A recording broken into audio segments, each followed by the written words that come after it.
Waalaikumsalam. Baik, insyaAllah. Minta maaf, tadi saya termasuk channel Abu Zahid. Saya nak masuk channel Ustaz Nur Azman. Saya tersilap masuk, insyaAllah.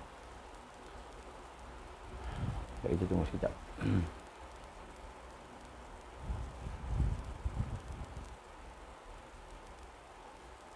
Baik, kita boleh mula dengan Al-Quran Al-Fatihah. A'udzubillahi minasyaitanirrajim. Bismillahirrahmanirrahim. Alhamdulillahi rabbil alamin. Ar-Rahmanir-Rahim. Maliki yaumiddin. Iyyaka na'budu wa iyyaka nasta'in. Ihdinas siratal mustaqim. Siratal ladzina an'amta 'alaihim ghairil maghdubi 'alaihim waladdallin. Amin.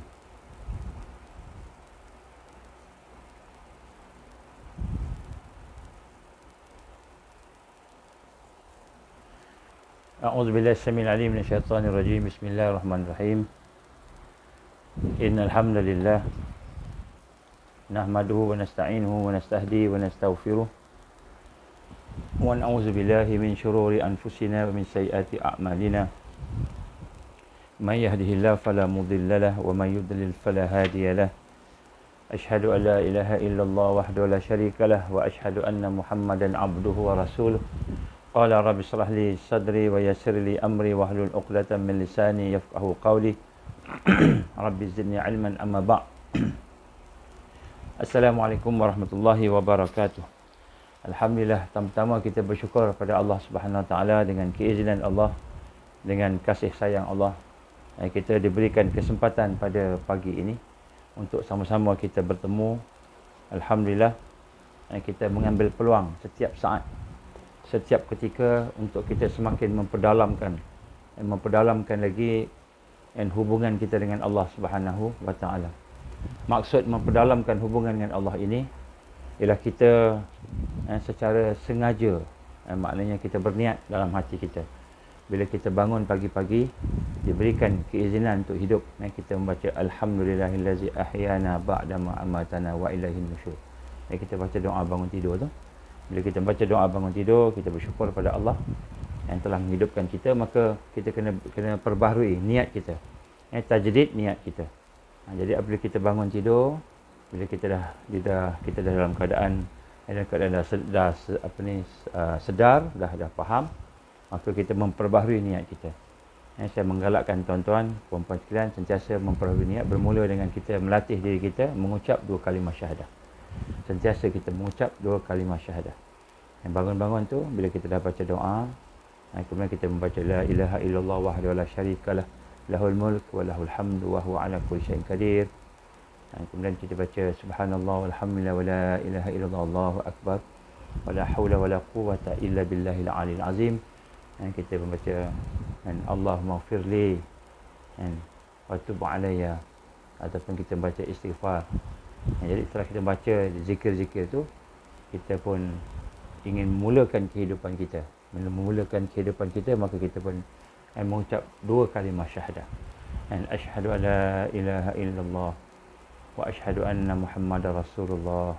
Bila kita ucap kalimah syahadah yang pertama, kita minta Allah, ya Allah, buanglah syirik-syirik yang ada dalam hati aku. Ada dalam hati aku syirik, buangkan ya Allah. Asyhadu an la ilaha illallah. Ya Allah, aku tidak terima semua Tuhan melainkan Kau sahaja. Wa asyhadu anna Muhammadar Rasulullah. Ya Allah, aku ingin bersama dengan syariat Rasulullah. Aku ingin hidup bersama syariat Rasulullah SAW. Kemudian kita baca lagi sekali dengan pelan-pelan dalam hati kita, dengan lidah kita.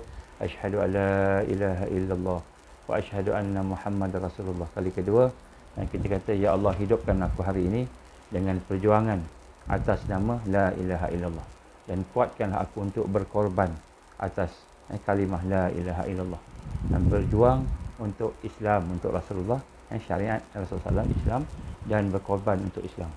Kemudian kita baca lagi asyhadu an la ilaha illallah wa asyhadu anna Muhammadar Rasulullah. Yang ketiga, kita mengucap 2 kalimah syahadah yang dalam hati kita ucap sama-sama, tapi kita tanamkan dalam hati kita satu perasaan, ya Allah, andainya aku mati hari ini, matikanlah aku dalam kalimah la ilaha illallah. Andainya aku hidup hari ini, hidupkanlah aku dengan perjuangan Muhammad sallallahu alaihi wasallam.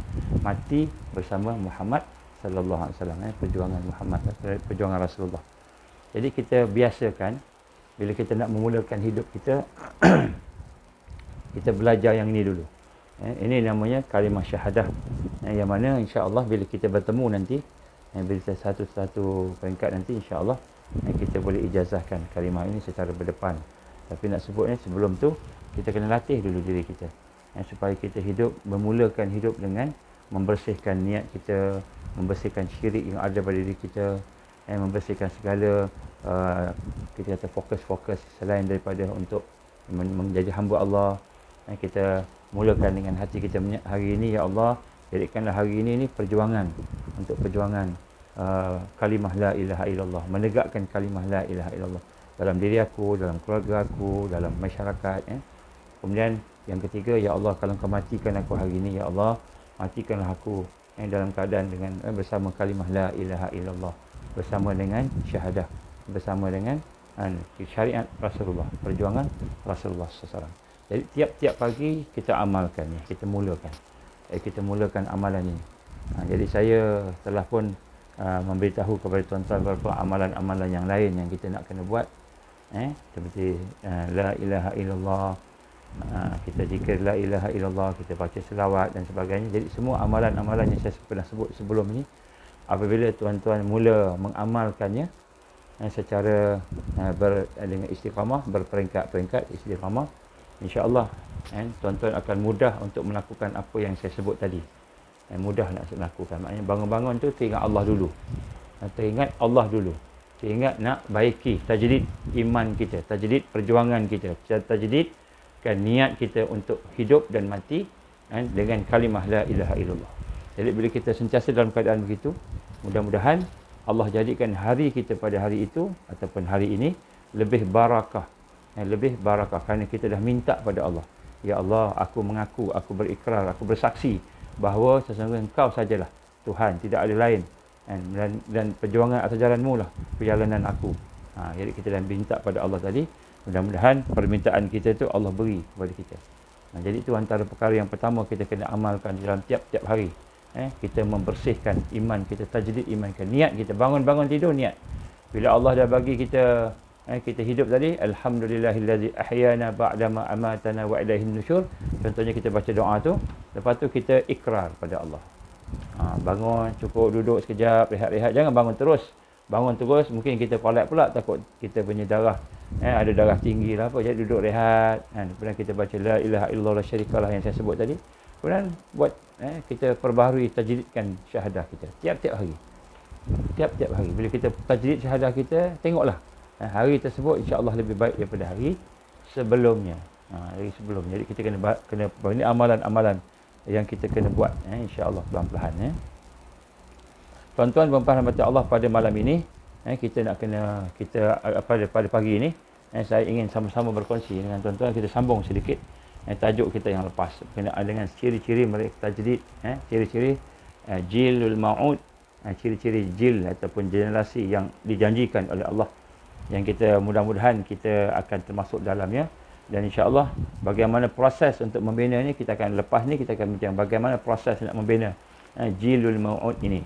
Insya-Allah mudah-mudahan kita termasuk di dalam mereka yang berada di dalam jalan tajdid di akhir zaman.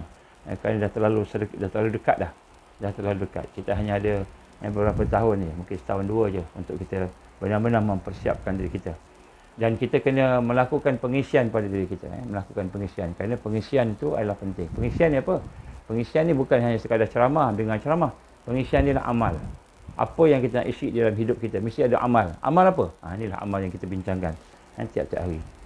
Selawat dan salam kepada Rasulullah sallallahu alaihi wasallam. Sentiasa kita berselawat dan salam kepada Rasulullah sallallahu alaihi wasallam. Allahumma shalli ala sayyidina Muhammad wa ala ali sayyidina Muhammad kama shallaita ala sayyidina Ibrahim wa ala ali sayyidina Ibrahim wa barik ala sayyidina Muhammad wa ala ali sayyidina Muhammad kama barakta ala sayyidina Ibrahim wa ala ali sayyidina Ibrahim fil alamin innaka Hamidum Majid. Selawat dan salam. Selawat dan salam sentiasa.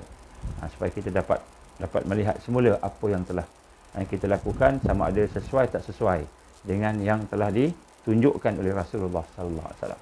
Sentiasa kita berkeadaan begitu insya-Allah.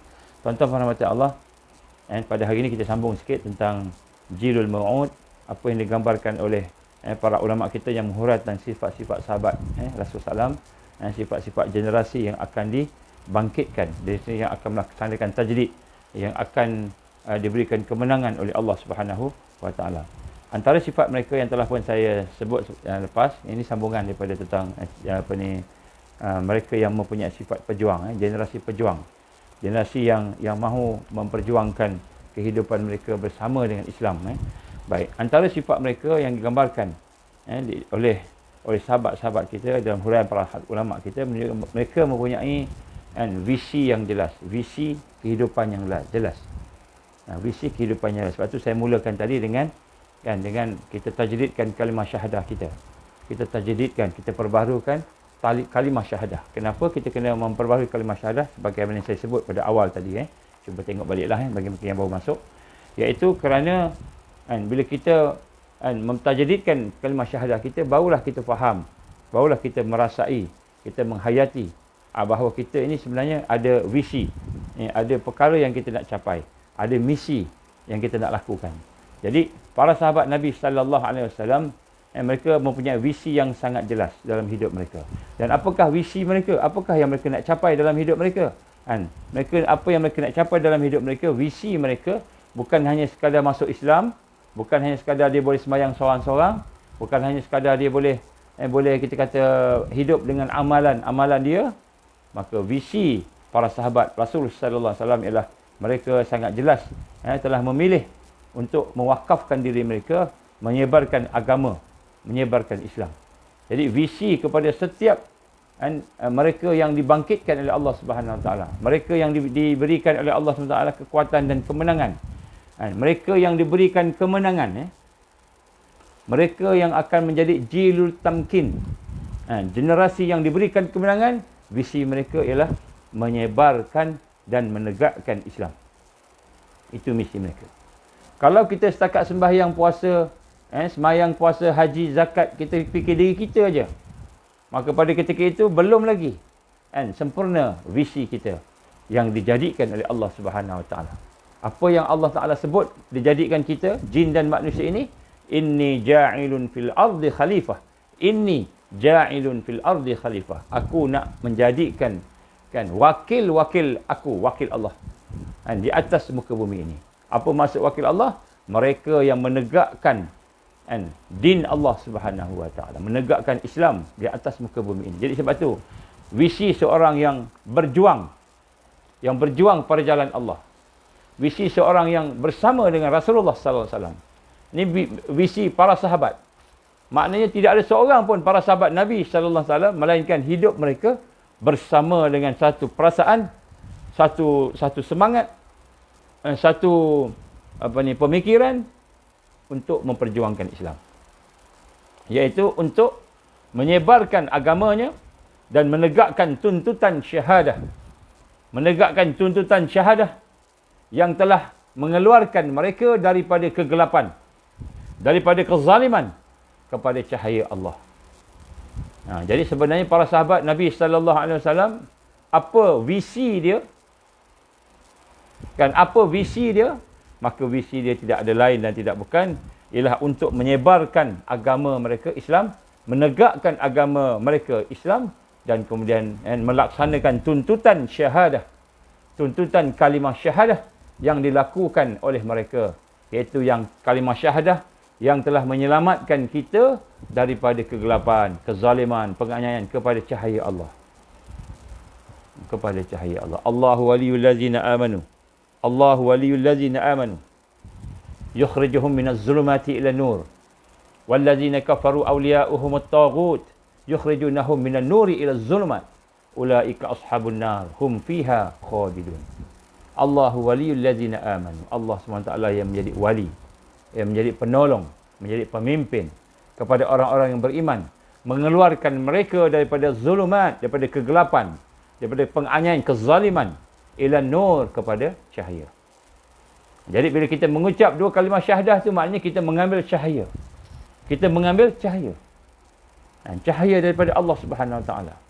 Wallazina kafaru, dan orang-orang yang kafir, orang yang tidak beriman, yang menutup kebenaran Allah. Mereka, wali mereka adalah taghut, syaitan. Wali mereka adalah iblis. Kan? Yang mana syaitan iblis itu mengeluarkan mereka daripada cahaya menujukan kepada kegelapan. Ini orang yang tak ada kalimah syahadah sebenarnya berada di dalam kegelapan. Kita tengoklah di hadapan kita ni, seluruh dunia dikuasai oleh sistem-sistem jahiliyah, sistem syaitan, sistem iblis, sistem Al-Masih Dajjal. Tidak mempunyai iman dan Islam, maka sebenarnya itu adalah kegelapan. Kegelapan sebenarnya. Kan? Satu zulumat, satu yang gelap, yang zalim. Jadi sebab itulah orang yang berjuang, orang yang beriman nak membawa cahaya Allah Subhanahu Wa Taala. Jadi kita sembahyang bukan sekadar supaya kita boleh berhubung dengan Allah. Sembahyang kita membina kekuatan supaya kita boleh membawa cahaya Allah ke atas muka bumi ini. Kita puasa pun sama. Siapa yang rasa puasa cukup setakat puasa saja, maka dia tertipu dengan diri dia sendiri.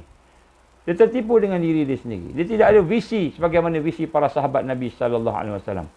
Objektif yang nak dicapai di atas muka bumi ini, iaitu untuk menegakkan din Allah Subhanahu Wa Taala. Jadi puasa bukan setakat puasa. Kalau kita puasa setakat puasa, sama kita macam Hindu. Sama kita macam orang-orang agama lain. Dia ibadah juga. Dia bukan tak ibadah, dia ibadah. Dia sembahyang, ada cara sembahyang dia. Dia puasa, ada cara puasa dia. Dia bersedekah, ada cara sedekah dia. Ada macam-macam ibadah dia buat. Tetapi ibadah tu sekadar ibadah. Tetapi orang beriman, orang Islam beribadah bukan sekadar ibadah. Tetapi ibadah itu adalah zat, iaitu bekalan. Bekalan untuk dia membina kekuatan. Makin sembahyang makin kuat. Makin sembahyang makin kuat. Makin puasa makin kuat. Makin berzikir makin kuat. Bukan makin lemah. Makin kuat. Kenapa dia makin kuat? Kerana dia ada visi yang jelas. Aku sembahyang supaya aku ada kekuatan untuk menegakkan din Allah. Aku puasa supaya aku kuat untuk menyampaikan Islam, menegakkan din Allah. Inilah visi para sahabat dahulu. Visi Rasulullah sallallahu alaihi wasallam. Kalaulah Rasulullah SAW berpuas hati dengan ibadah, maka sudah tentu bila berhijrah ke Madinah, buat sembahyang, bila nak solat, nak apa, cukuplah dah sembahyang cukup. Tak payah fikir nak memerintah Madinah. Tak payah fikir nak menegakkan keadilan di Madinah. Tak payah fikir dah. Tak payah fikir nak melemahkan tentera musyrikin. Peperangan Badar. Tak payah fikir. Tak payah fikir perang. Cukup kita sembahyang puasa. Cukup kita dakwah. Cukup kita baca Quran. Kalau tidak ada visi yang jelas. Inni ja'ilun fil ardi khalifah. Bagaimana Allah gambarkan? Inni ja'ilun fil ardi khalifah. Sesungguhnya aku nak menjadikan di atas muka bumi ini wakil-wakil aku khalifah, yang mana dia akan menegakkan din Allah, akan menegakkan agama Allah, menegakkan keadilan, menegakkan keamanan, ketenangan, keimanan. Ini visi para sahabat, ini visi Rasulullah sallallahu alaihi wasallam. Jadi sebab tu umat Islam lemah hari ini. Kita dipisah-pisahkan. Dia kata cukuplah sembahyang, cukuplah puasa, cukuplah kita haji, cukuplah kita melakukan 5 rukun Islam. Cukuplah kita buat baik pada orang, sedekah dan infak, cukuplah. Kita boleh buat baik pada orang, sedangkan maksiat berlaku di seluruh kehidupan dia. Sebab tu kita boleh lihat hari ni, dia boleh berjudi, dia boleh ambil spot toto. Pada masa yang sama dia boleh sedekah, dia boleh sembahyang. Dia boleh redha dengan masjid, dia boleh redha dengan tempat judi. Redha dengan masjid, redha tempat judi. Dia redha dengan IKS, produk-produk makanan yang halal, minuman yang halal. Dia redha, dia buat, dia bagi. Geran dia bagi. Pada masa sama, dia redha dengan kilang-kilang arak. Dia redha dengan kilang-kilang arak. Kan? Jadi maknanya, dia tidak ada visi. Bagaimana yang sepatutnya itu menegakkan keadilan, menegakkan keamanan, menegakkan al-haq. Sebab tu, Nabi SAW menggambarkan kepada kita ni, sebab tu bila kita benar-benar memahami akan kalimah syahadah ni, kita kena tegakkan visi. Apa visinya? Kita nak sebarkan Islam. Tegakkan Islam. Islam yang macam mana? Islam yang ada dalam Quran dan hadis Rasulullah sallallahu alaihi wasallam, bukan Islam yang didefinisikan oleh barat. Apa Islam yang didefinisikan oleh barat ataupun oleh orang-orang yang bukan Islam? Sembahyang boleh, puasa boleh, zakat boleh, naik haji boleh, umrah, berbuatlah berapa ribu kali pun, boleh buat semua. Tetapi bila kamu mula untuk menegur kezaliman, bila kamu mula untuk menegakkan keadilan, kan, membawa manusia kepada cahaya kehidupan yang sebenar, memperhambakan diri kepada Allah, bukan memperhambakan diri kepada taghut ataupun bukan memperhambakan diri kepada nafsu. Masa tu dia kata apa? Ini pengganas, ini pengganas. Padahal kita bukan nak Islam menyeru kepada keamanan. Islam menyeru kepada keamanan, Islam menyeru kepada brotherhood, kasih sayang. Kita tinggalkan kucing dalam rumah tanpa bagi makan dan minum, pergi jalan-jalan, merata, pergi Mekah, pergi haji. Pergi Mekah, pergi haji. Tinggalkan kucing dalam rumah tanpa makanan, kunci dia, tak jaga dia, mati dia dalam dalam kita kata kesakitan, terseksa dengan tak ada makan minum. Pergi haji, pergi umrah. Kan? Allah kata apa? Rasul SAW gambarkan, neraka Allah tempat orang yang tinggalkan, yang anyaya, yang bunuh binatang tanpa beri makan minum. Dia dah ada bela binatang, baguslah dia boleh binatang. Tapi dia pergi haji, baguslah pergi haji, baguslah pergi umrah. Tapi dia biar dikurung tanpa makanan tanpa minum, mati binatang tersebut. Zalim, kata Allah Subhanahu Wa Taala. Salah satu asbab neraka Allah. Salah satu asbab neraka Allah. Di akhirat nanti digambarkan kucing tersebut dibangkitkan untuk mendakwa tuan dia. Ini ajaran Islam. Kucing pun, nyawa kucing pun dijaga. Nyawa binatang pun dijaga. Apalagi nyawa manusia. Apalagi nyawa manusia. Lagilah kita kena jaga. Kan? Pokok. Kan? Walaupun dikatakan berperang. Walaupun dikatakan mempertahankan diri. Orang datang serang kita, kita pertahankan diri. Kita berperang pada jalan Allah. Kan? Pokok-pokok mana boleh potong? Mana boleh cantas, kata Nabi. Jangan kamu cantas, jangan kamu potong pokok-pokok. Rosakkan apa? Alam-alam semula jadi. Jangan. Kalau kita berjuang dengan orang, kemudian bila orang tu nak minta maaf, dah berjuang, dah bertaubat, jangan bunuh dia. Ini Islam. Visi nak menegakkan, visi kita nak menegakkan cahaya Allah Subhanahu Wa Taala. Cahaya Allah.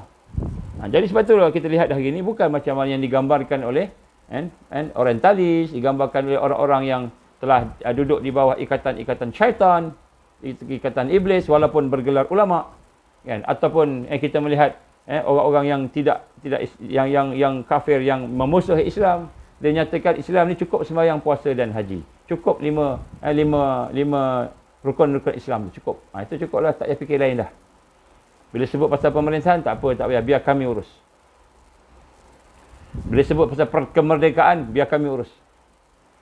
Kan? Itu sekular.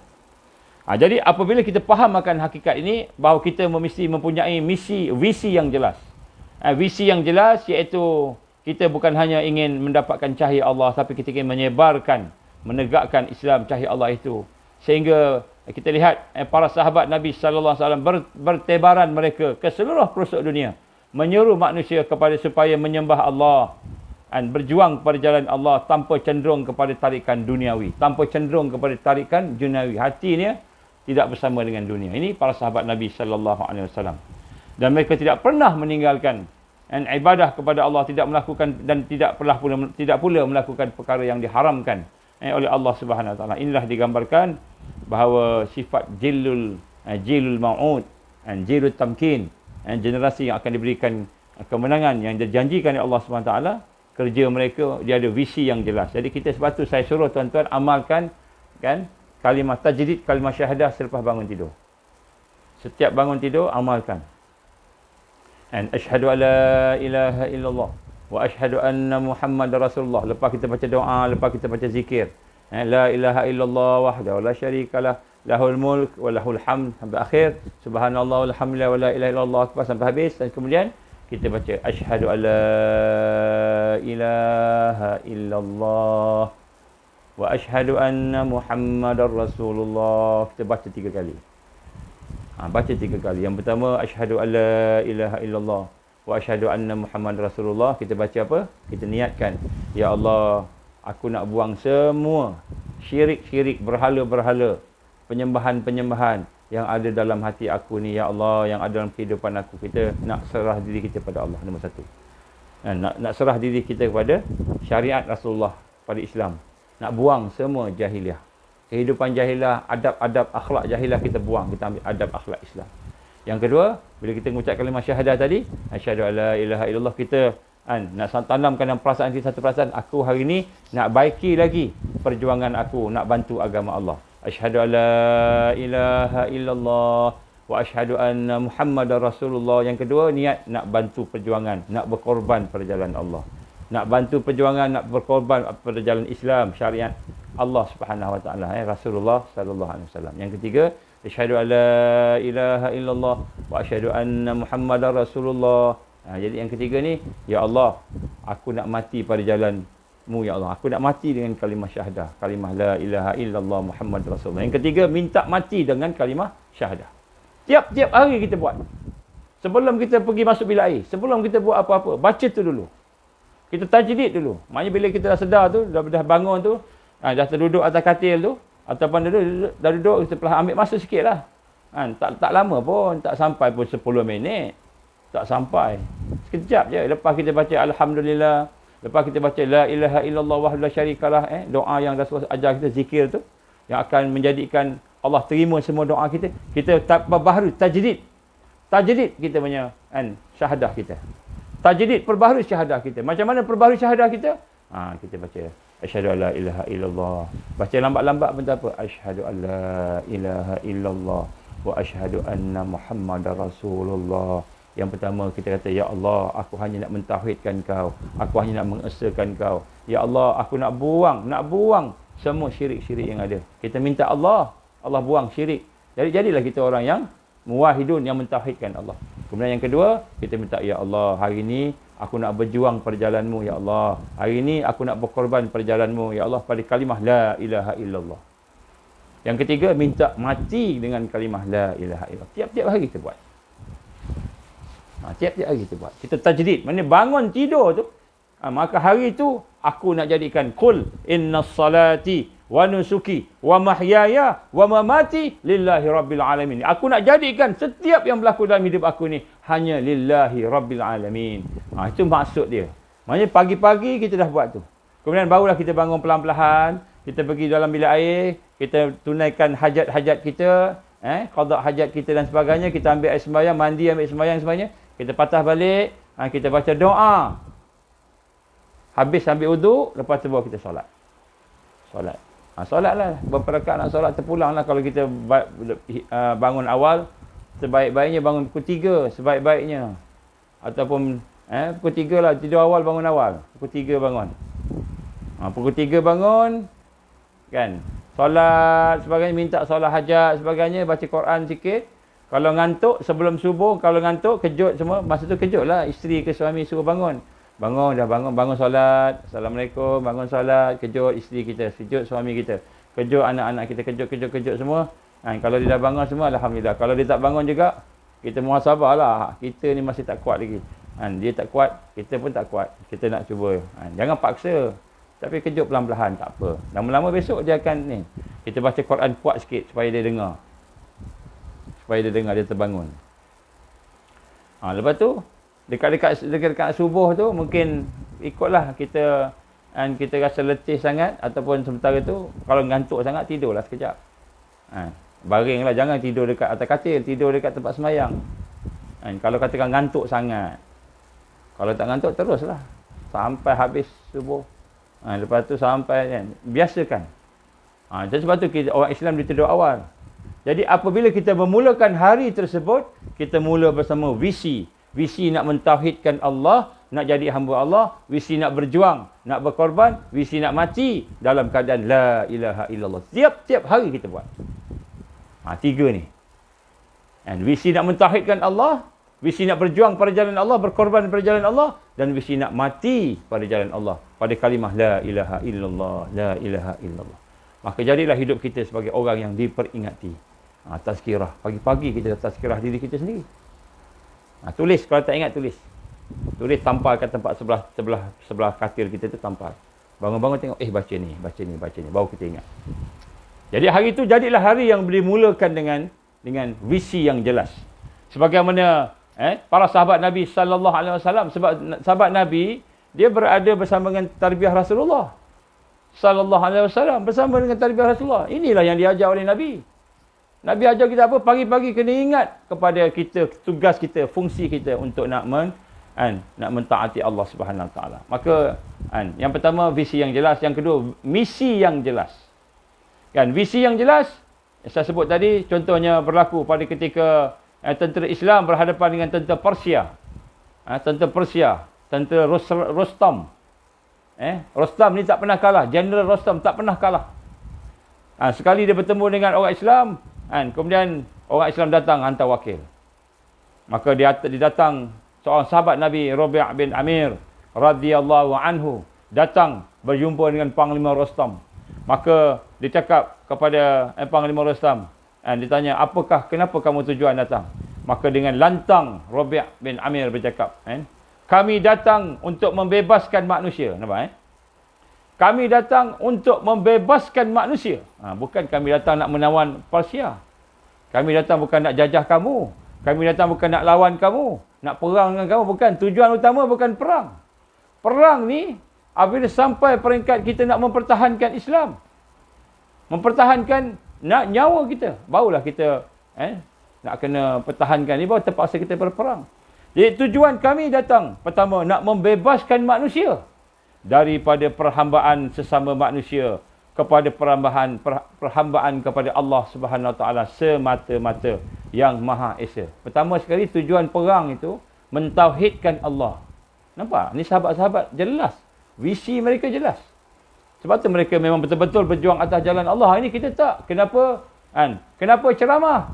Ceramah supaya saya dapat kenal ramai orang, supaya dapat pengaruh. Bila saya berpengaruh, bila saya berpengaruh, besok senanglah saya nak cakap apa-apa. Itu tujuan ceramah. Kenapa baca Quran? Kenapa masuk pertandingan qari? Saya nak cubalah. Kok suara saya ni sedap. Saya baca dah belajar taranum bagus ni. Saya nak cuba. Tujuan baca Quran nak tunjukkan kepandaian, kepakaran. Baca Quran. Kehebatan baca Quran. Suara yang hebat. Bukan tujuan nak membawa manusia kepada Allah. Mentauhidkan Allah. Tidak jelas. Dan sebab itu kenapa tidak jelas?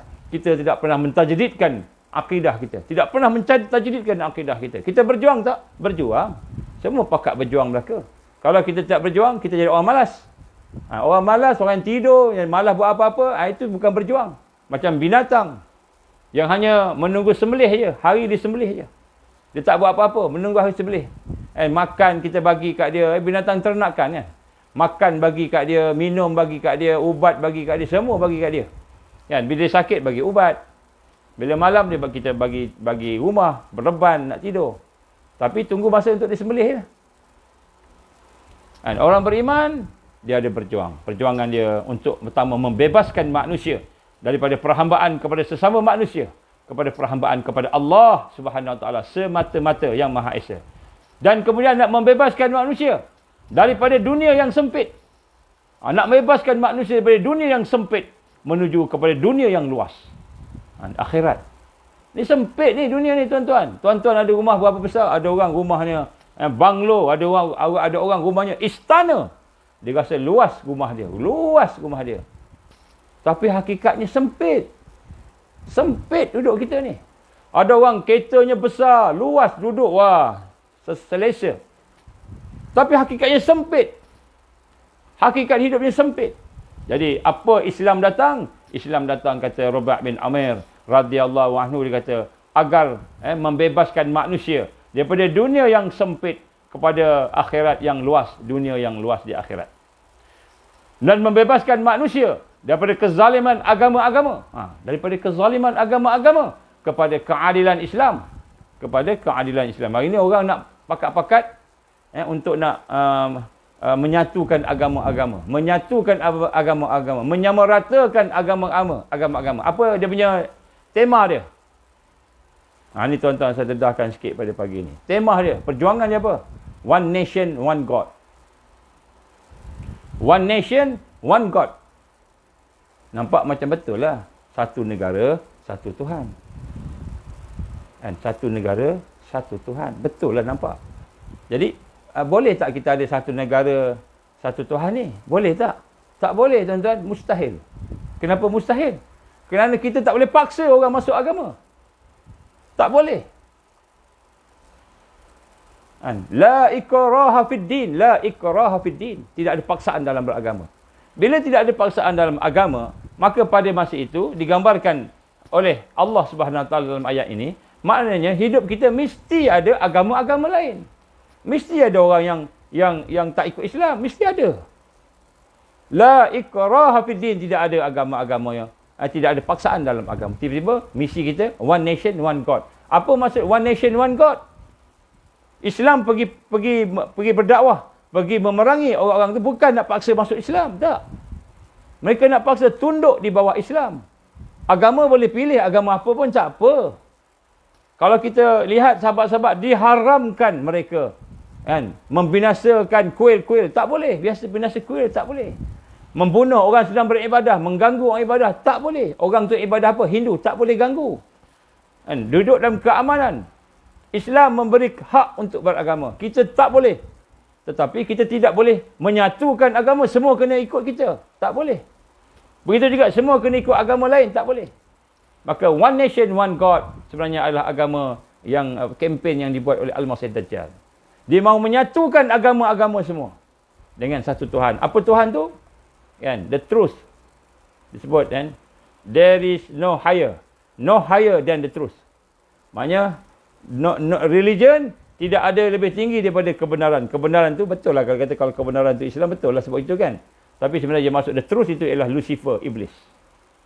One God, one nation. One nation, one God. Ini slogan Al-Masih Dajjal. Jadi kita kena hati-hati tuan-tuan. Kadang-kadang kita tak perasan. Orang Islam kita ingat bagus, tak apa. Tapi rupa-rupanya ini adalah misi mereka. Visi.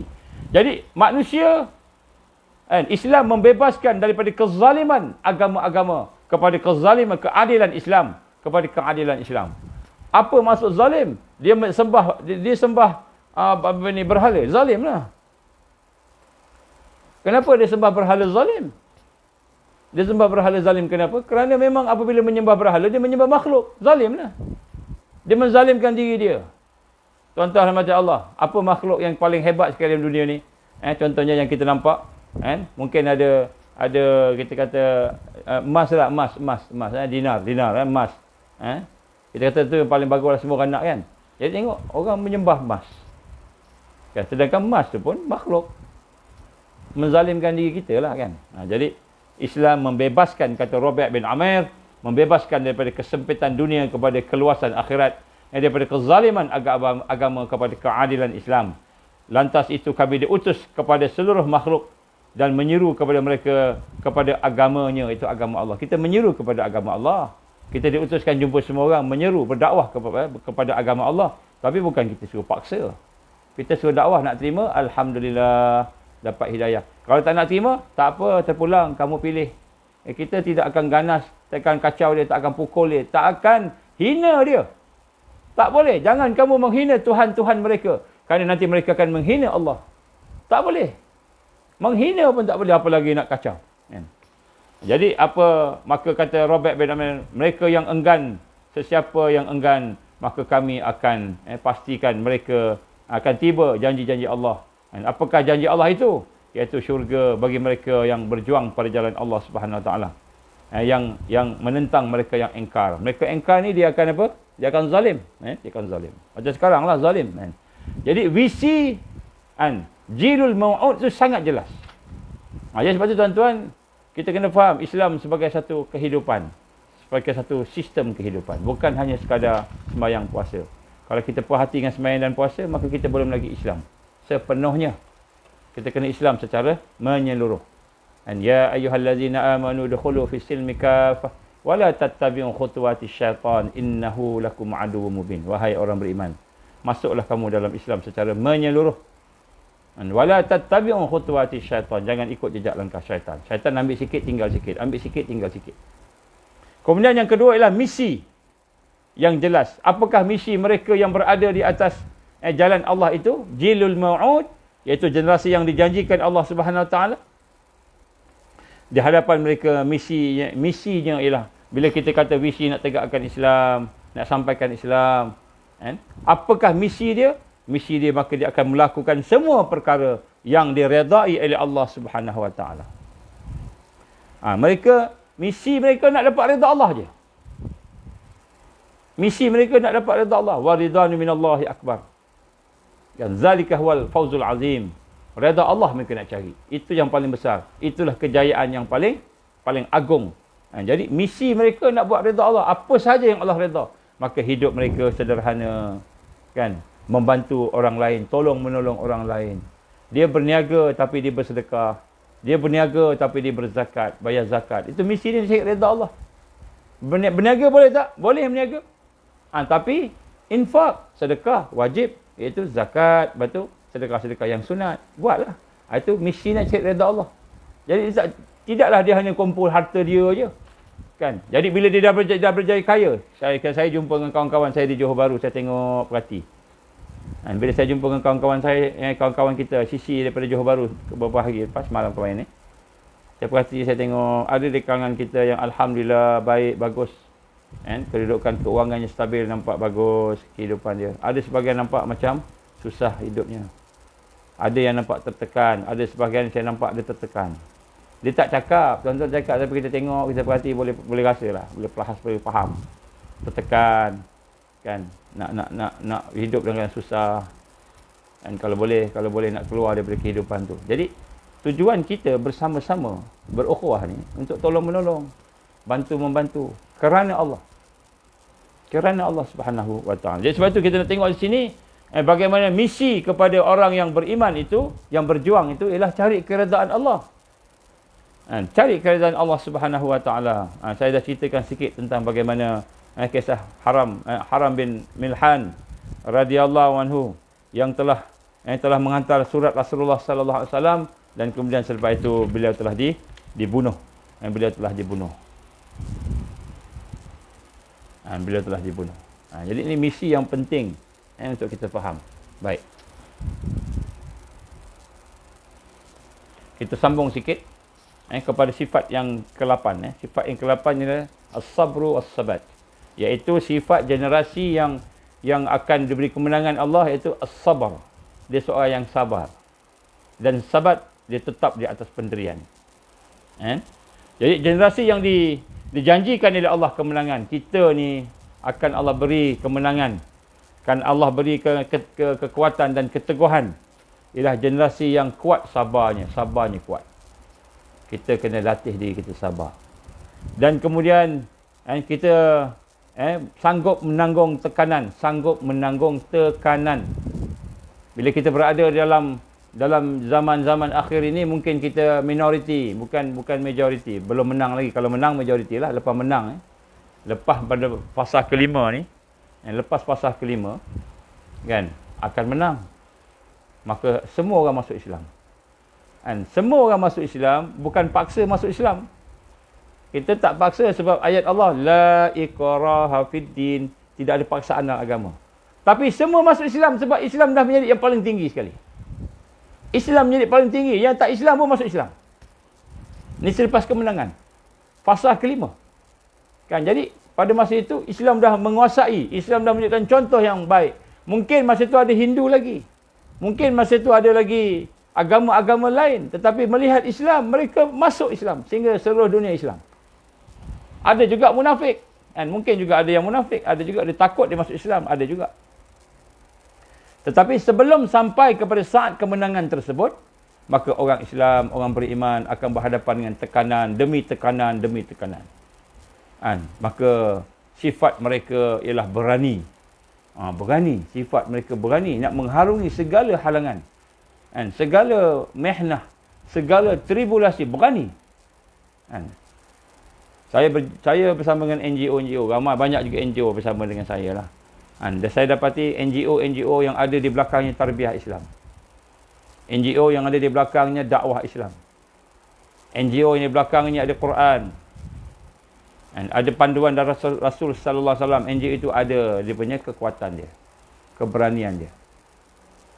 Kemudian ada juga NGO yang kadang namanya ada Islam. Namanya ada Islam. Persatuan Islam apa ke, contohlah. Tetapi di belakangnya tidak ada tarbiyah. Di belakangnya tidak ada dakwah. Di belakangnya tidak ada sunnah. Di belakangnya hanya mengikut arus semasa saja. Maka walaupun disebut Islam, dia orang Islam, saya melihat tidak ada keberanian pada dia. Saya lihat tidak ada kekuatan pada dia.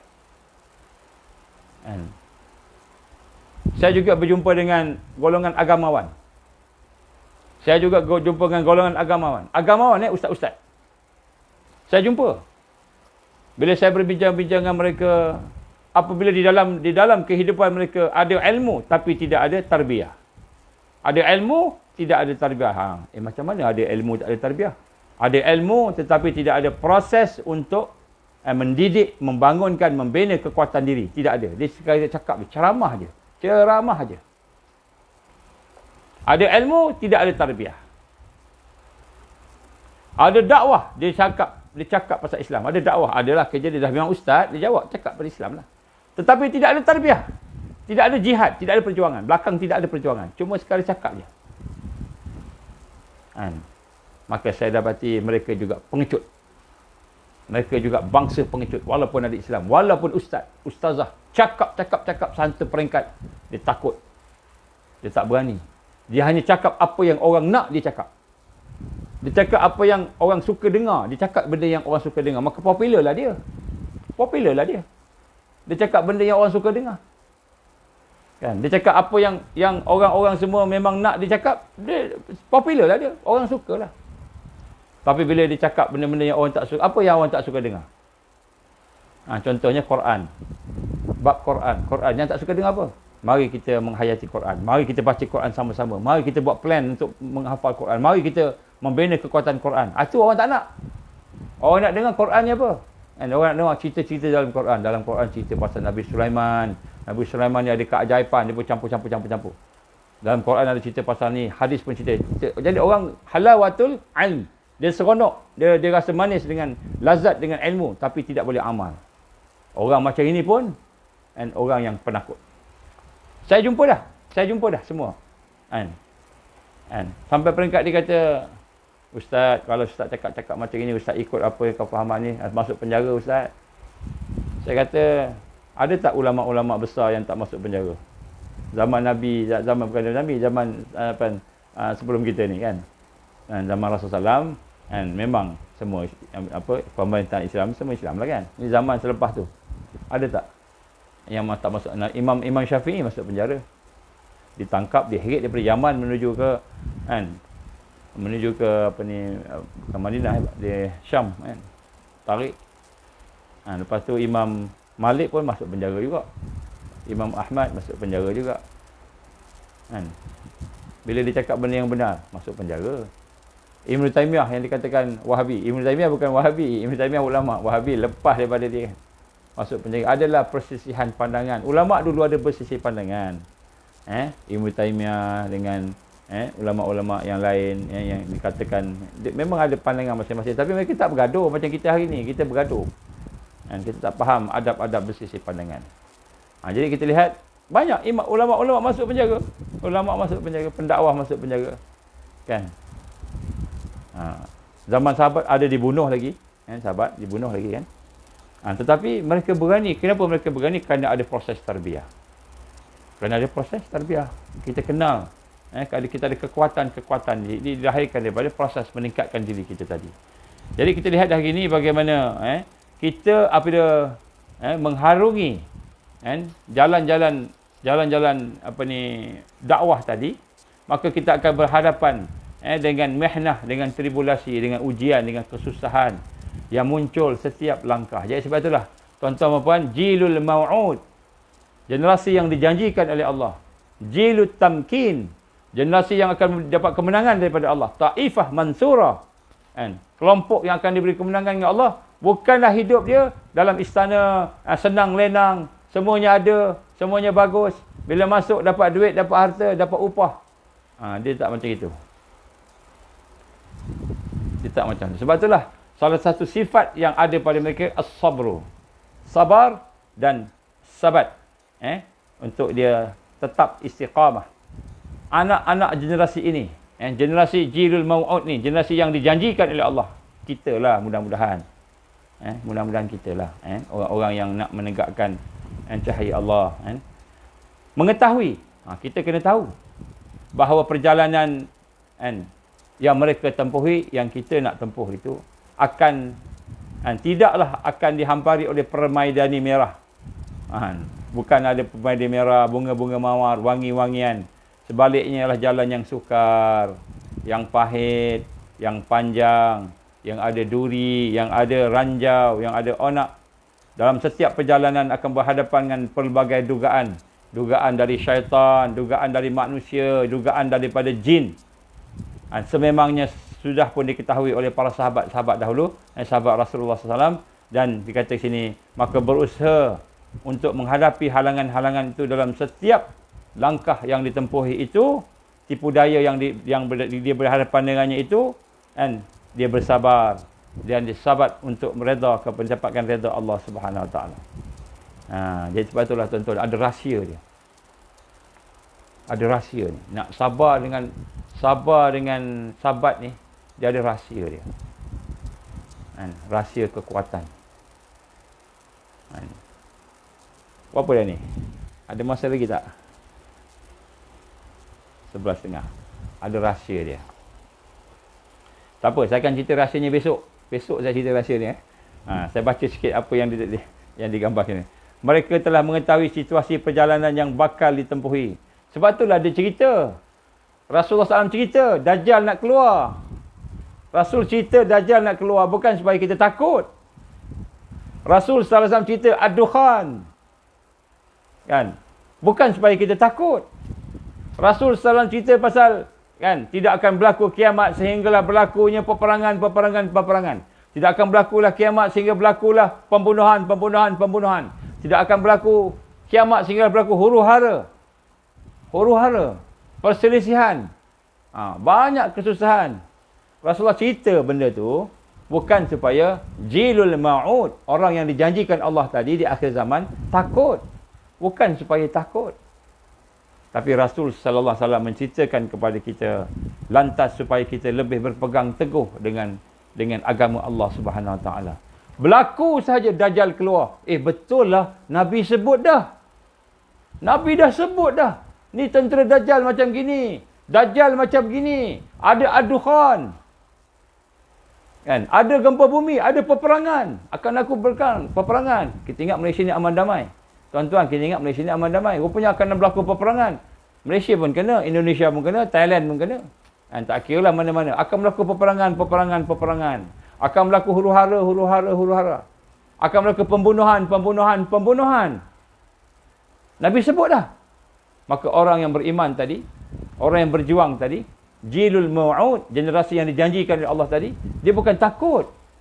Tetapi dia mempersiapkan diri sesuai dengan zaman itu, dan kemudian pada masa-masa yang bila dia nampak perkara tersebut, dia kata benarlah sadaqah Rasulullah, benarlah Rasulullah sallallahu alaihi wasallam, sadaqallahul azim, benarlah Allah yang maha agung. Benar. Maka dia semakin yakin, semakin kuat, semakin sabar dengan apa yang berlaku. Jadi bukan kerana tu. Bukan kerana supaya kita takut dengan Dajjal. Dajjal nak keluar dah, takut semua. Kalau kita takut semua, di mana Allah dalam hidup kita? Takut pada Dajjal, di mana Allah dalam hidup kita? Allah ni yang lebih besar ke Dajjal yang lebih besar? Tiap-tiap hari kita bersebut Allahu Akbar, kita nak takbir. Takbiratul ihram. Allahu Akbar, Allah yang maha besar, maha hebat. Dalam kita punya pergerakan solat, kita tidak akan bergerak melainkan sebut Allahu Akbar. Nak rokok, Allahu Akbar, rokok bersama kebesaran Allah. Nak iktidal, nak bangun lepas rokok, Allahu Akbar. Nak sujud, Allahu Akbar. Setiap pergerakan kita mengakui kebesaran Allah, kehebatan Allah, keagungan Allah. Tiba-tiba dengar Dajjal, kita takut pada Dajjal. Dengar tentera musuh nak datang, kita takut pada tentera musuh. Sedangkan kita dilatih dalam solat kita. Setiap pergerakan, setiap movement mesti ada Allahu Akbar, Allahu Akbar. Jadi Allahu Akbar ni bukan nyanyi-nyanyi, bukan syair, bukan pantun, bukan saja-saja. Tapi Allahu Akbar, kita nak rasa setiap pergerakan, nak rokok, nak i'tidal, nak sujud, nak duduk antara dua sujud, nak berdiri menghadap Allah, kita dah merasakan mengagungkan Allah, membesarkan Allah. Keluar daripada sembahyang, solat, Assalamualaikum warahmatullahi, Assalamualaikum warahmatullahi. Kita pandang kiri, Dajjal sebelah kiri kita. Dajjal sebelah kiri. Bukan sebut Allahu Akbar, kan? Terperanjat. Tak. Allahu Akbar. Allah lebih besar daripada engkau, Dajjal. Kita bangun berhadapan dengan Dajjal. Mati kita. Kita mati bersama iman. Membesarkan Allah, tidak membesarkan Dajjal. Tapi macam mana nak jadi macam itu? Kita kena duduk dalam proses tarbiyah. Apa yang saya sebut, pengisian perlu berlaku. Pengisian kita perlu berlaku. Amalan tu kena berlaku. Di amalan akhir zaman ni, amalan yang lebih penting. Amalan yang lebih penting. Perlu berlaku tu. InsyaAllah. Jadi insyaAllah tuan-tuan, puan-puan rahmati Allah, esok kita akan sambung. Jika Allah izin. Berkenaan sifat yang ke-8, Jilul Ma'ud. Sabar dan sabat. Dan kemudian saya akan sekiranya Allah izin, akan memberikan satu rahsia bagaimana seseorang itu boleh sabar dan sabat. Apa rahsia sahabat-sahabat ni?